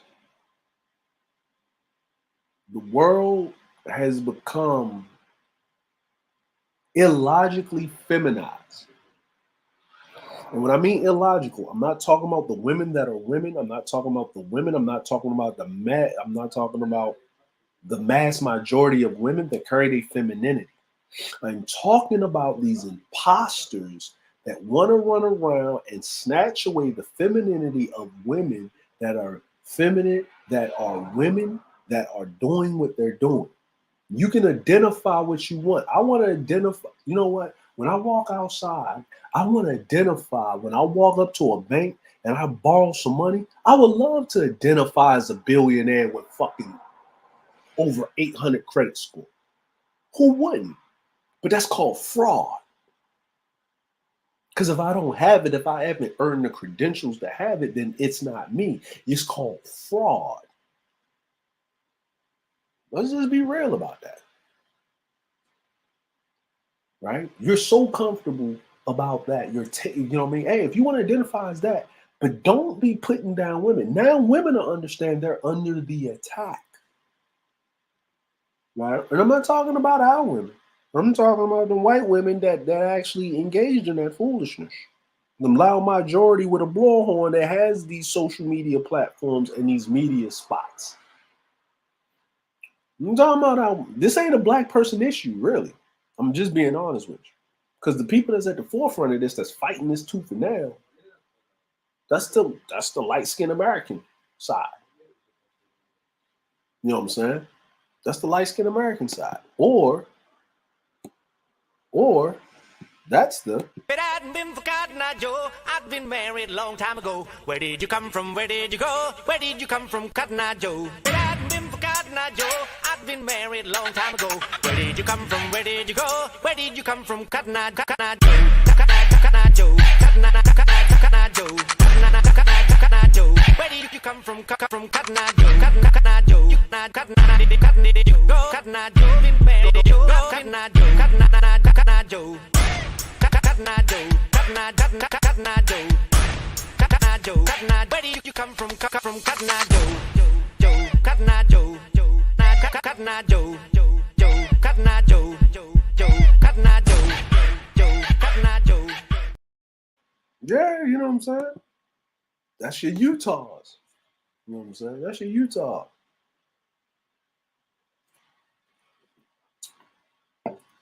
You know what I mean? I think these last from 2020 to 2022, almost, you know what I mean, into the 2023, this is probably in 3 years, this is probably the first summer we done had when we back outside. Stay safe out there in them streets because people done lost their mind. I read an article about how an Undertaker, mind you, had a beef with another Undertaker that stole his customer. While the Undertaker was there burying this young girl that died, he shows up to the funeral, shoots the other Undertaker, shoots the Undertaker, said, "That's my body. It belonged to me." It was a black dude, so it was black Undertakers. But I'm sitting up here saying to myself, Lord, what in the hell is going the hell on? You acting like you running out of, like people ain't dying every second. If anybody gonna have a job, like, have you ever heard of a funeral home going out of business? Listen, I'm 40 years old and I'm from Baltimore, and we had the fans of March Funeral Home all over the city in every black church. I never heard of an undertaker running out of a job. Now your dating prospects may be down. What do you do for a living? I'm an undertaker. Oh my God, but they get paid. I ain't never hear an undertaker sitting up there talking about, I got divorced, my wife took all my money. I ain't never heard that. You know what I'm saying? You gotta, hey man, you marry a woman, you gotta be with a special woman that's gonna marry you if you're an undertaker. You know, she really gotta love you. You know what I mean? Hey baby, how was it at work? Quiet. You know what I'm saying? Like, I don't get it. Why are you beefing? You shot the man because he's. Hey, and it was in Baltimore. It was in Prince George's County. I think it was Prince George's County, Maryland, or something. Yeah, it was in Maryland. Oh, hey, people wilding. Stay safe. Was it last month? They was having a college graduation. I think it was a college or high school graduation down in Virginia, down in over there in Richmond. They over there at the theater. They weren't even at the school. Dude showed up, shot up the place, killed the father and his son. Son was graduating. Father was there to see it. Killed him. Died. All these other people got injured. And I knew it had to be white because he didn't show the dude face. Stay safe. People just outside. They ain't put the shit away. Crazy, still crazy. People losing their shit because they got to go back outside and face fucking reality. Or whatever's going on, people can't hang. Watch how you speak to people. Watch how you talk to people. Listen, people ain't got the tolerance that they had years ago. They barely had it then. They ain't got it now. Watch yourself. Go outside. Stay safe. Learn how to talk to people and conduct yourself. Get home safe. Speak to people how you was raised. Go back in the day on when you used to get punched in your mouth. Before, punched in your mouth was the last thing you had to really worry about. Now getting a fucking bullet to your head and getting home safe is something else. Internally, say whatever you want to say. But actually, keep that shit where it needs to go. You know what I'm saying? And even if you don't get into a fight with a person, sometimes these people out here just incite some shit with you so they can record your ass and have you lose your job. And a lot of these jobs ain't playing. They ain't because, hey, that's how shit get. Hey, conduct yourself like you was in the 80s and the 90s. Hands will be laid on you. Chill the fuck out. Go outside, enjoy yourself. Learn to communicate with each other more. Be direct, whatever you're saying. If there's any miscommunication or someone's trying to assume, say directly what the hell you mean. And if you're going to be disrespectful, hey, fuck it. Stand on it. Don't be ambiguous. But remember, you got to accept the consequences. This is just a public service announcement on how you need to be back outside. I'm just being real with you. But other than that, you know what I'm saying? You know what I mean? I did my Father's Day thing early. If you wanted to see what I was saying about that, hey, you should have showed up early. The other thing is, man, all the people that I've met from 2018 up until now, good, bad, and different, I appreciate the experience. Because it showed a lot about myself. It showed a lot about. I met some cool people, and we are still cool. We like fam. You know what I'm saying? And those people, they know who they are, and we talk as much as we can because we busy and we grown adults and things happen. You know what I'm saying, or whatever. And we still tight. And that's the good thing about building solid relationships, because with solid relationship, if you're in a relationship with someone that you're not in a marriage or have children, whatever.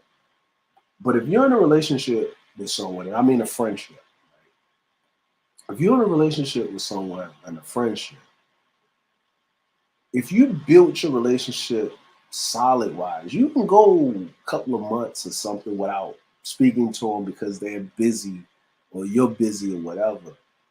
But you can, but when y'all reconnect and talk to each other, it's like y'all just put it on pause and came back because life is life. Life be life, and sometimes you ain't got time to talk to people. You just sometimes you gotta focus, and get what you need to get done. Life be life. You know what I'm saying? You gotta life it up.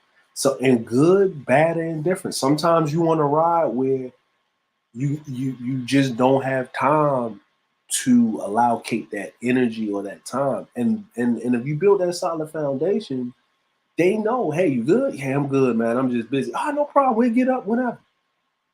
You know what I'm saying? Like, you know what I mean? If you built a solid foundation like that, if you did not, and people feel differently because they see you moving, and for some reason there's a lot of people like that. You gotta let them people rock the fuck off some fucking way. You know what I'm saying? And for the people that I rock with, I fucks with you. Like, we cool, we gonna rock, life be life. For the people that feel some type of way, fuck you and the motherfuckers that look like you. Get the fuck on somewhere. You know what I'm saying? Because I'm gonna be honest with you.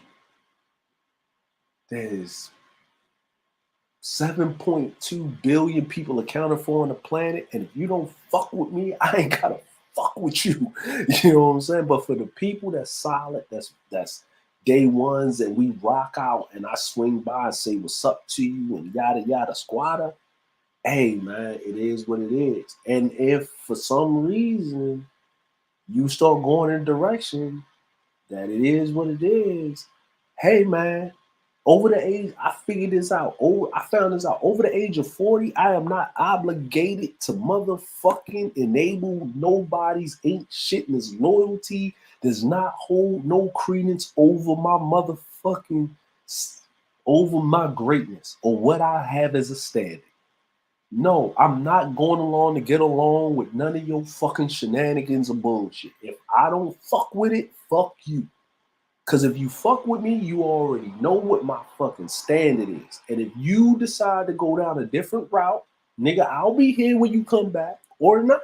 I'm not going down there with you. At 40, this is not a group project in life. You know what I mean? Everybody has their lane. They can run perpendicular. They can run fucking goddamn. They can, nah, man. Nah. It's just what it is. And listen, at 20, yeah, okay. Maybe 30, 35, cause the pause. 40, fuck you. No, I'm not doing that. No, I don't agree to that. No, I'm not open-minded to that. Go ahead and do that on your own. Let me know how that work out for you. I'm gonna be over here. You know what I mean? And there's certain things that I do in life that people that I know that might be my friends that they don't rock with. That's fine. They don't have to. I respect that. You know what I'm saying? That's the difference. No, everybody doesn't have to be the same. There's certain things, even with the people that I rock with, within my close group of friends in my circle, there's certain things that I'm into, they just not into it. And that's okay. There's certain group of friends that I have over here that I had to learn the hard way that I can't ingratiate them with this other group of friends that I got over there. You know why? Because that's just two different type of dynamics, two different lifestyles, and they can't coexist. That doesn't mean I can't be friends with these people. I can't be friends with those people. Everybody ain't meant to mesh the fucking together because we are not one facet. We're not just one straight line of a personality. We have multifaceted people. You know what I mean? They can give the insight of, I can't do that, right? That's different. You know what I'm saying? I had to figure that out the hard way. I understood that was my motherfucking mistake. Won't happen again. That's basically what it is. It's just like people that's in your personal life, they ain't your work friends. You see what I'm saying? Like people that you get along with at work, y'all cool with, you vibe with this person at work or whatever. You can't really introduce them to your childhood friends or certain because they don't need to know all of that about you.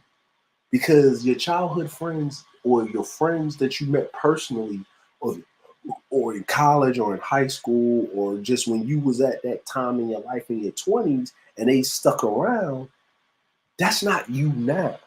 You have different stages of friendships that you make people when you get to a certain level in life. I got friends that I got a couple of friends that are still rock with me that knew me in my 20s. They seen my maturation. But all of those people that knew me in my early 20s, my mid 20s, or whatever, most of those people, we cool.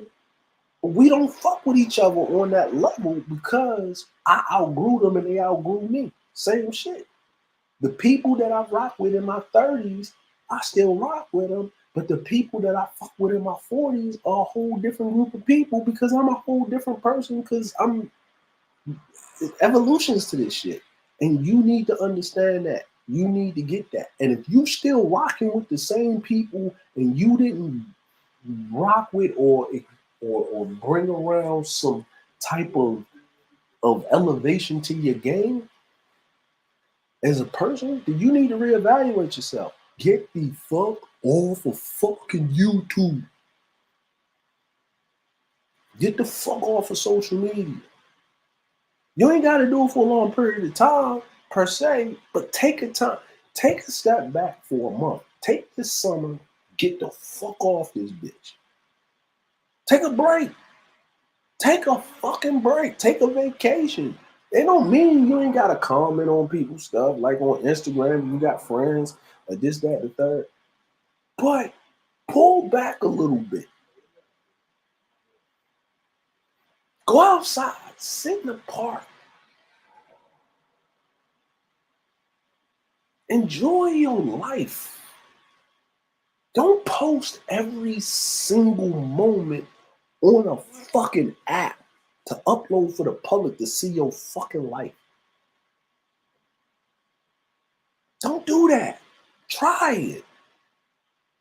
Those pictures you take, do what we used to do. Shoot it, take the picture, shake that motherfucker, put it in a photo album, and then when you sitting around with the people that really matter, break out the photo album out and go back through those fucking memories.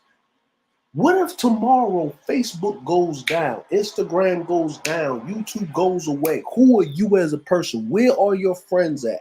Go through that whole subscriber list that you have, that if you got a YouTube channel, and check how many people that you talk to. If all these applications go down, who do you have a direct number? Who you can call and chop it up.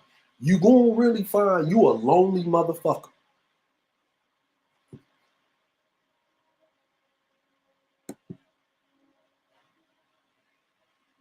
You gonna find out you gonna be lonely as shit. Guess what?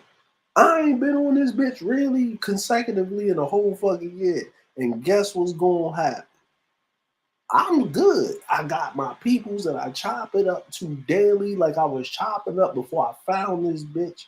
People that came in and out of my motherfucking life, and I'm still motherfucking straight. I'm cracking and I'm rocking. And the people that I found along the way that I really rock with, I still rock with them and we still chop it up. And guess what? I'm good. But let any of this shit go away. The second a nigga channel get demonetized, the second a nigga lose his channel, motherfuckers having a goddamn memorial stream like a going home service, and niggas up here passing around a plate with fucking rest in peace to such and such channel and yada yada yada. Hit the link ass niggas. Man, come on. Like, who is you really? Are you really that person? Are you really as confident that you is? Can you rebuild? What is it going on? Who are you really? Take some time off of this bitch to see if you really who you are. Because no one wants to have that conversation. Yeah, what's going on, fam? What's going on? Hey, man, just being a villain, man. You know what I mean? But that's what I'm saying. Take some time off. You ain't got, hey, maybe summer's not your thing. right? Maybe in the fall. Try Columbus Day. You know what I'm saying? Try Labor Day. You know what I mean? Take some time off. Thanksgiving's a good time. You know what I'm saying? Christmas is a great time. Niggas up here doing fucking live streams on Christmas. Nigga, what? Nigga, sit your ass down somewhere, nigga. You know what I'm saying? Like, yo, what was that movie? Nigga, shit, Christmas, nigga. I want to sit around in socks and shit and Christmas tree and opening up fucking presents and watching that little stupid white kid on that movie they show on reruns put his tongue on the pole and to get stuck and shit in the wintertime with the snow. You know what I'm saying? I want to watch fucking Rudolph the Red. I don't want to see your black ass up there complaining about the lack of coochie you getting for Christmas. Santa Claus didn't bring you a hoe in a motherfucking sock, but he gave you a child support letter with wrapped in coal, nigga. I don't know. Who cares? Who fucking cares?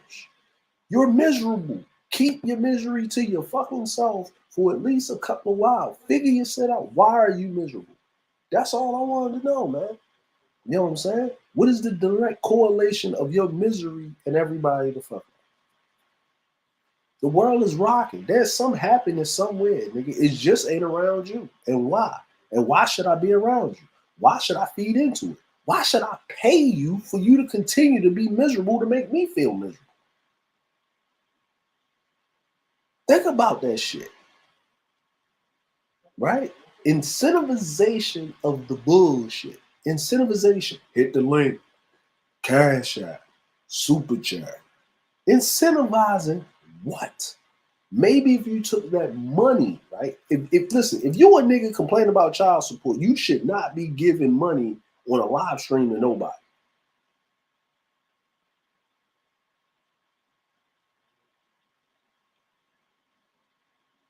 That's facts.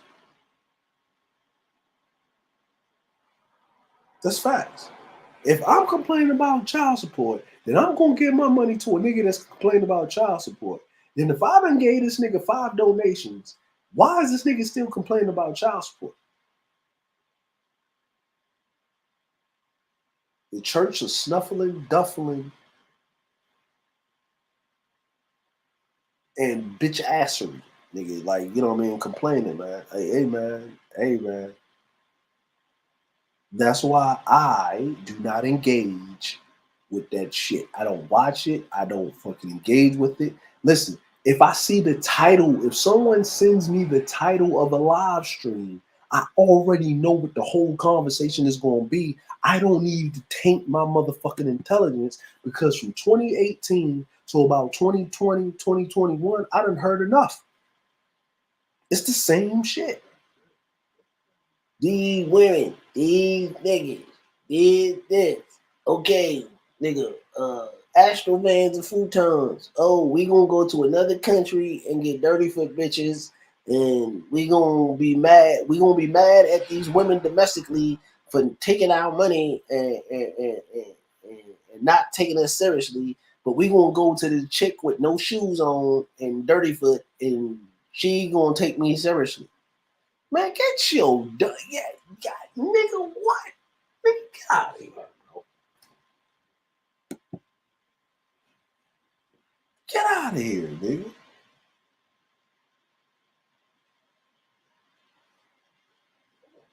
I don't get it. Well, I do get it, right? I do get it. People are stupid and predictable, and people love circles, right? But at the end of the day, Kevin said, and Kevin said, and Kevin said, and Kevin said, and Kevin said, and Kevin said, and Kevin. And what about Kevin? And Kevin doing good work. And Kevin, and Kevin, and Kevin, and Kevin, and Kevin, and Kevin. Behind each ear. Oh, God, I love this. Behind each ear. Oh, God, I love this stuff. Behind each ear. Oh, God, I love this stuff. Mm-hmm. Yeah. Just wanted to bring that back to y'all. Whatever, man. Listen, for this glorious day, on this glorious Sunday, on this wonderful, wonderful, wonderful Sunday, that's Father's Day. For the men that are out there being manly, right? Because Father's Day is pretty much man's day, right? You know what I'm saying? And a woman can be a woman. A woman's a woman. Well, what a woman, what most women that I've talked to, not all, you know what I mean? But most women that I've talked to make them feel like a sense of accomplishment of being a mother and certain other things and checks and values and stuff like that. The women that wanted that for their life and stuff like that, right? Being a mother is that check. For a man, being able to be a father, and that means that you're providing and protecting your family and your opposing environment, not just for yourself, right? Not just for yourself, but for other individuals to trust in you to hold down the fort and do what's right. Like they say, when shit go down and shit goes south, women and children first, then the elderly. But men got to stay and hold the line, right? And Father's Day is that day that you recognize that to enjoy the fruits of your labor. You see what I'm saying? To be in your vineyard. There's a famous scene at the end of Godfather, right? And then you see the duality, right? When his father passed away, he passed away in the vineyard, having a heart attack, playing hide and go seek with his grandson, right? But when his son passed away, he died in his vineyard by himself, right? His daughter got shot, killed, and his son really didn't want to have nothing to do with him. But was he there for his kids the whole time? Yes, he was. And that's the saddest way to go, right? As a man, is where you go when you're there on your deathbed and your children are not around. Regardless of what happens with your relationship with your significant other, but to have your children not around you, you know what I'm saying? And you sacrificed a lot. That really hurts. And the crazy thing about men is there's a certain point in time when women can no longer have children because of nature, but men can have kids all the way up until they whatever, right? Like Jack Nicholson, I heard Al Pacino is 85 and he got a girlfriend that's 35. What? Was it what the old girl that used to be Nas's wife or whatever? She dating Bill Murray and shit. How old is that motherfucker? About to die?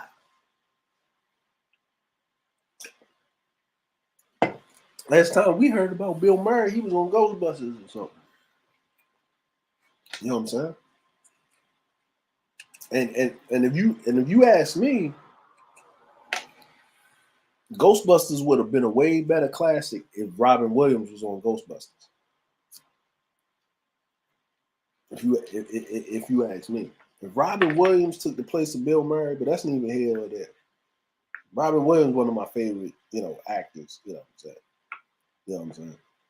That dude was great. If Robin Williams was the first Joker, other than Jack Nicholson just had the Joker smile. But if Robin Williams was Joker first, oh man, he'd have been that classic Joker with like Adam West. You know what I'm saying? But saying all that at least is that men can have children way older than women, right? That means we have more chances to be fathers.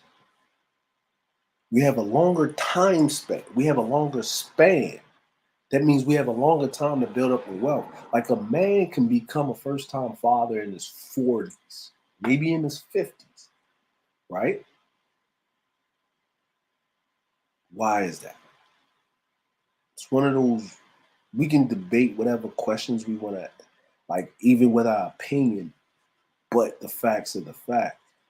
So for a man to have children and for him to be dying alone and his children want nothing to do with him, that means you went through your whole life and you didn't find a way to figure it out or make amends or whatever, and you just stood on your fucking ain't shitness way. So to the men that are fathers and have gotten it right mostly, I salute you. Grandfathers, stepfathers, uncles, mentors, older brothers that step into a father role, cousins, you know what I mean? Like, it is what it is.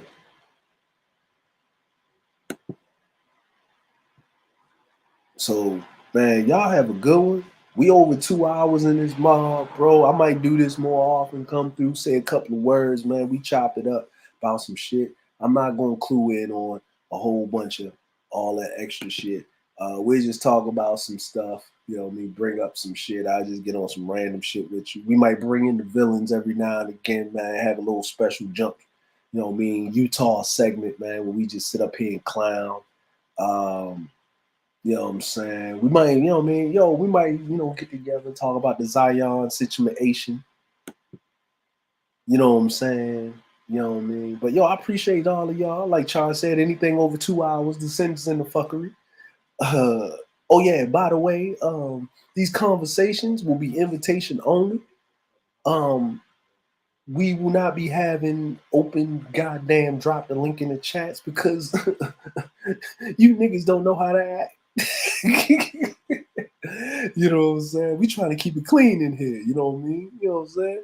Hey, YouTube done changed, man. Ain't the Wild Wild West. You know what I'm saying? So anyway, hey, man, I appreciate every last one of y'all.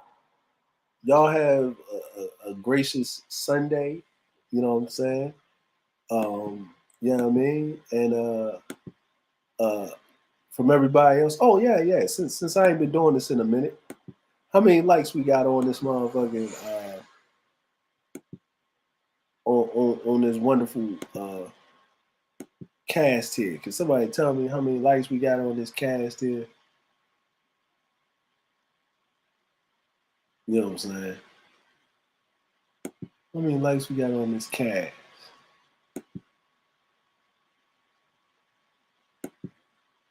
Since we got it, you know what I mean? We didn't forget where we came from. We just And what want to drop about one of these. Kevin? And Kevin doing good work. And Kevin, and Kevin, and Kevin, and Kevin, and Kevin, and Kevin. You the same niggas that was ready to dive in anybody's ass that even mentioned the word marriage. You the same niggas that was ready to curse black women out the moment they asked if you believed in black love. And I'm gonna tell you right now, if you co-sign Kevin, I don't give a fuck if you're cool with me. If you've ever talked against marriage and you co-sign Kevin, you're a fucking hypocrite. Look, man. Attract motherfuckers to you. What do I say about cologne? Spray on some opportunity. Season yourself. Dude, you put this on, you're spraying on opportunity.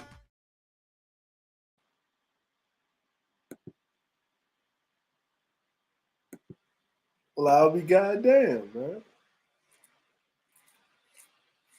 Hey, man, if you wait just a little bit, if you wait just a little bit,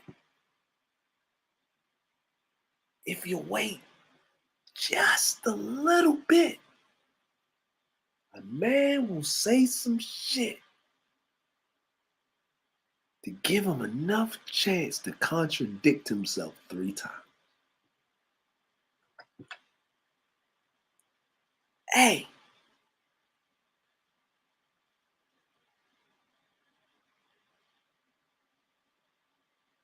If there was no villains, there wouldn't be no superheroes.